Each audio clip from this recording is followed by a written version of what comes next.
Hello and welcome back to Miss Hannah Loves Grammar. In this video I'll be concentrating on the Gothic elements of The Strange Case of Dr. Jekyll and Mr. Hyde by Robert Louis Stevenson. So it's said that Gothic literature was born from Horace Walpole's nightmare. He dreamt of a fist that was on his staircase and taking over, and it led to the publication of the first Gothic novel in 1764 called The Castle of Otranto. Gothic literature is bound by certain core elements that I'll be considering in specific terms of Jekyll and Hyde, but it always considers the dark and the mysterious of both romance and horror, and it's questioning really the limits of what it is to be human. It questions what humans are capable of when our inhibitions are removed. Mr. Hyde, for example, in Stevenson's classic, commits evil acts that we know Dr. Jekyll would never do. And Utterson retelling the narrative as a bystander who's frantically trying to piece together the evidence heightens the sense of mystery and darkness amongst the text itself. The elements I'll be considering in this video are power, the uncanny, place and time, the sublime, and the supernatural. Gothic texts are consumed by the role of power. There's the contrast between characters who seem to have immense, dangerous, and even supernatural power, with those that seem totally vulnerable and powerless. The core question in each Gothic text I've ever read is really, what does it mean to be human? There's a ponderance over whether we're driven by our own desires or if we are struggling with forces beyond ourselves. Primarily, though, Stevenson's novella concentrates on Jekyll's conflict between how he wants to behave, living a more full, livelier lifestyle than he has as a doctor, against how he knows he ought to behave as a doctor, conforming to societal expectations.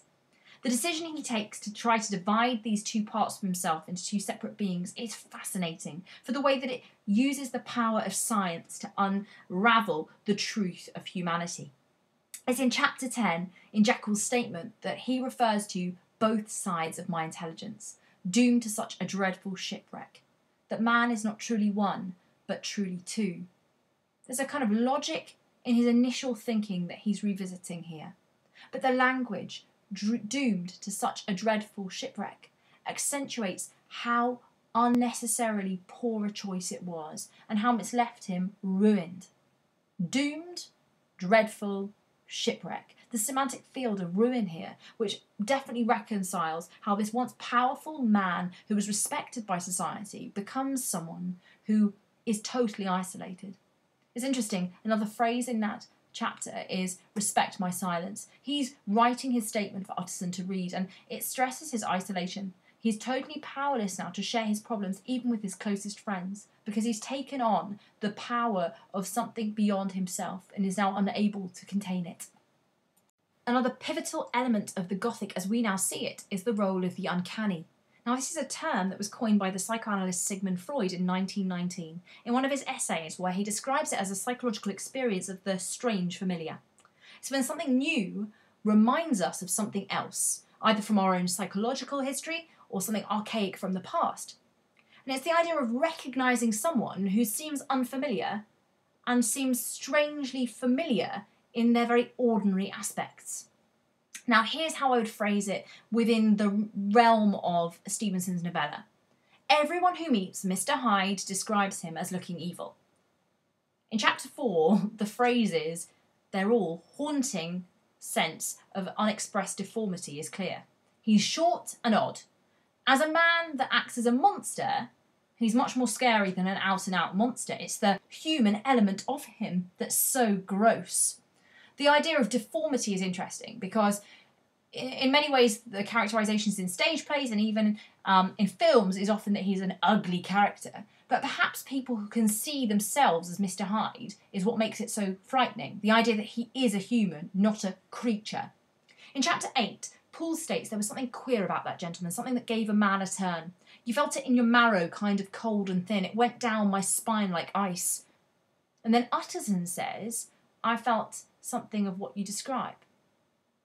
So the uncanny is this sense that everyone's bought into it. There's something strangely binding these people, and it's the sense that they're chilled by him. Another weapon in the armour of Gothic literature is the way it narrates place and time to haunt us. There's a fascination in each Gothic text of wild landscapes. For Stevenson, in his text, it's really the power and sinister evil of London. Yet, every Gothic text places emphasis on the power of an imprisoning space. And in Dr. Jekyll and Mr. Hyde, that's Jekyll's cabinet. And it's the conflict between each of these strange locations that adds to the haunting experience for us.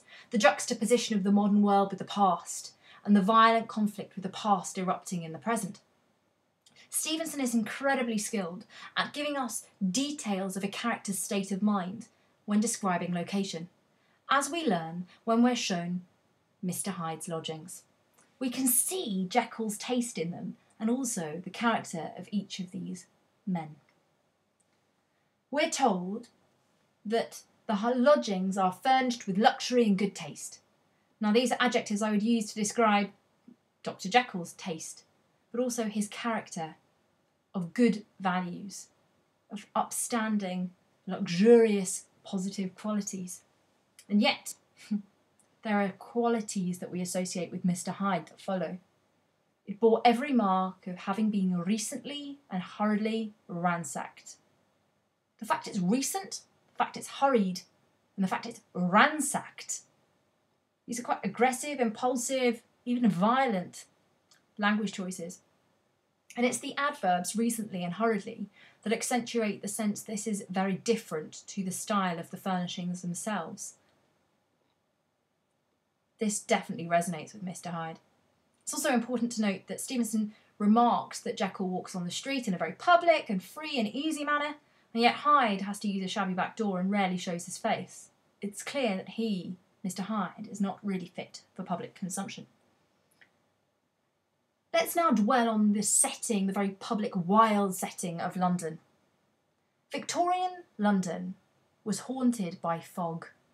Fog that came from the River Thames as it mixed with soot and smoke from different buildings that were very pivotal to the Industrial Revolution at the time, that was fully in swing.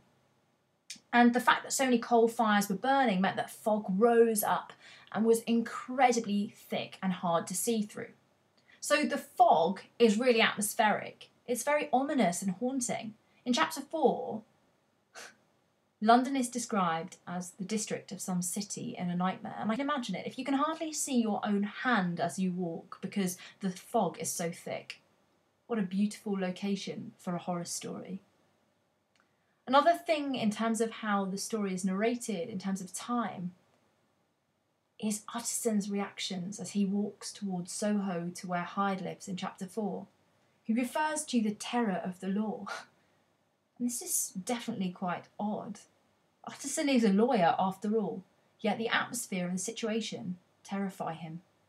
Soho itself, in Hyde's lodgings, are full of dingy streets. And this seems to mirror the character of Hyde. Dingy, the adjective, recognising, like him, it's full of dark crime, secrets, and dare I say it, despair. Another element of the Gothic is the sublime, and that's simply to describe when something is so intensely moving that it can no longer be beautiful. It becomes terrifying and overwhelming, and it was first mentioned by a man called Edmund Burke. And he reflected on the way that altered perception allows you to see and experience nature in a totally different way, where your mind is almost trapped, but yet still free to explore other sensations at the same time. And Burke was really fascinated by the popularity of Gothic literature as part of his thinking, that it rose in the 1790s, straight after the French Revolution, and also in the late 19th century too. And it's this sense that maybe we want to shake up as readers. We want to be questioning the beauty of things that we used to respect. In the case of Burke, he questions the way that people criticise church and responsibilities that we have towards religion. He's saying that the sublime is pushing us to see things in a new light.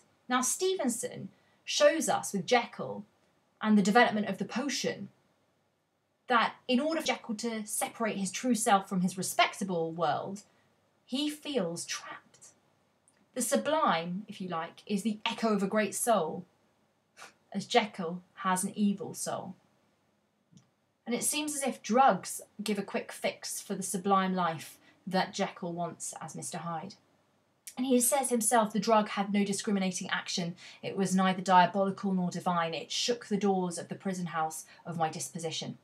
And it's interesting, when Jekyll is Hyde, he has no awareness of Jekyll and is free to act as he wishes. So the real question, I suppose, with the Sublime is what is a person able to do in a sublime state? Stevenson suggests evil is what we can do when we're in a sublime state. The final element we meet in Dr. Jekyll and Mr. Hyde is the power of the supernatural. The supernatural element in Stevenson's text is of Jekyll's personality, which is achieved through a supernatural transformation into Mr. Hyde. Yet Utterson's inability to describe the appearance of Hyde is partially down to Hyde covering his face, but also down to Stevenson not giving us the detail of what Jekyll turning into Hyde actually looks like. It adds to our sense of suspicion and mystery about the supernatural event itself. And it's not until chapter 9 that Lanyon explains how he first saw the transformation of Hyde to Jekyll. And this is the penultimate chapter of the novella, and it's here that the two characters are explained as one. It's the moment we understand exactly how this paranormal or supernatural thing could happen. It's chilling, it's scary, and this is a huge quote that I want to unpack with you. He put the glass to his lips and drank at one gulp. A cry followed. He reeled, staggered, clutched at the table and held on, staring with injected eyes, gasping with open mouth. And as I looked, there came, I thought, a change. He seemed to swell, his face became suddenly black, and the features seemed to melt and alter. This vivid, suspiciously scientific description is chilling, because the symptoms we're shown are definitely not natural. He drinks the potion, he cries, and then the triple there, he reeled, staggered, clutched at the table, staring with injected eyes, gasping with open mouth. This does not sound good. And then we learn of our viewer, Lanyon, looking on, seeing his face swelling, then becoming black, and his features seem to melt and alter. Each of the elements of this description are scary for the fact we cannot place exactly what is happening here. We cannot understand the supernatural. Instead, we have to observe it like Lanyon and try to understand how it could make sense.